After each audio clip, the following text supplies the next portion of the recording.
위대한 개츠비란 책을 읽게 된 것은 20대 때 무라카미 하루키의 상실의 시대라는 책을 읽었고, 그 책의 주인공이 계속 읽고 있는 책이 위대한 개츠비였다.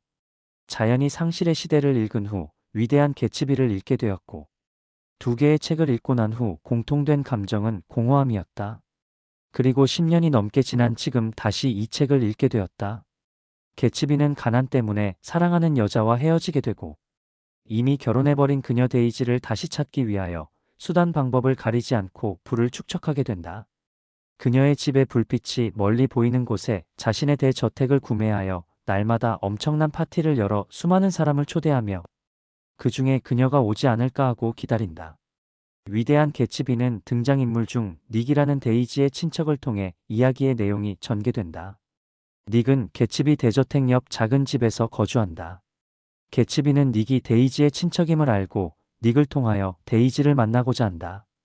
닉은 데이지의 남편 톰이 이미 바람을 피우고 있다는 것을 알고 있는 상태였으며 데이지와 개츠비가 만날 수 있도록 도와준다. 이후에 개츠비는 데이지와 톰이 있는 자리에서 데이지는 톰을 사랑하지 않는다고 정확히 이야기하며 자신과 데이지의 관계를 회복하려고 한다. 톰은 자신의 정부가 있음에도 자신의 아내를 개츠비에게 빼앗기는 것을 원치 않는다.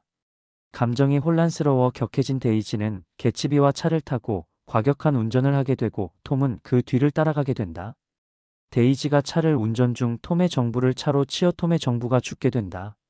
뒤따라가던 톰은 개츠비가 운전 중 자신의 정부를 죽인 것으로 알고 정부의 남편에게 그 교통사고를 낸 차가 개츠비의 차라는 것을 알려준다. 정부의 남편은 자신의 아내가 외도를 하고 있음을 의심하고 있었고 개츠비와 외도하던 중 자신의 아내가 사망한 것으로 알고 개츠비의 집을 찾아가 권총으로 개츠비를 죽이고 만다.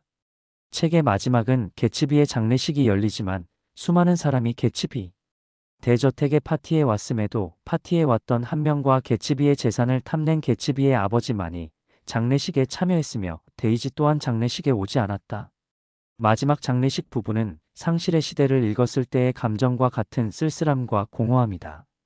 개츠비는 사망하기 전 교통사망사고를 낸 데이지를 오히려 걱정하며 자신이 운전을 한 것으로 하겠다며 닉에게 말한다.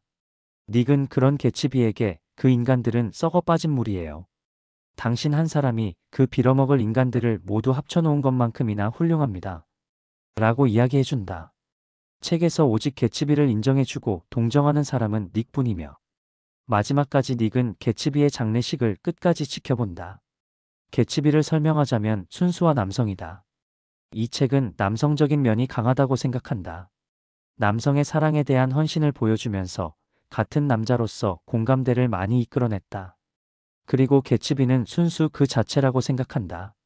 데이지라는 하나의 목표를 위해서 5년 동안 노력해왔으며 데이지의 죄까지도 대신 누명을 쓰려 하기 때문이다.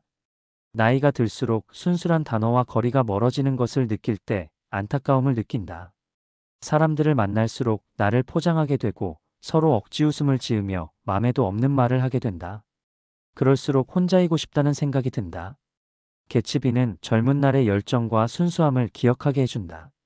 닉이 개츠비의 장례식을 알리기 위해 한 전화까지 받지 않는 데이지의 배신은 그런 개츠비의 순수를 극대화시키는 증폭기 역할을 한다.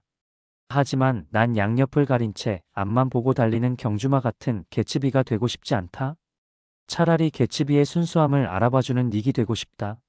그래서 개츠비 같은 사람과 개츠비 같지 않은 사람을 구별하고 그 사람이 개츠비라면 함께 공감해주고 싶다.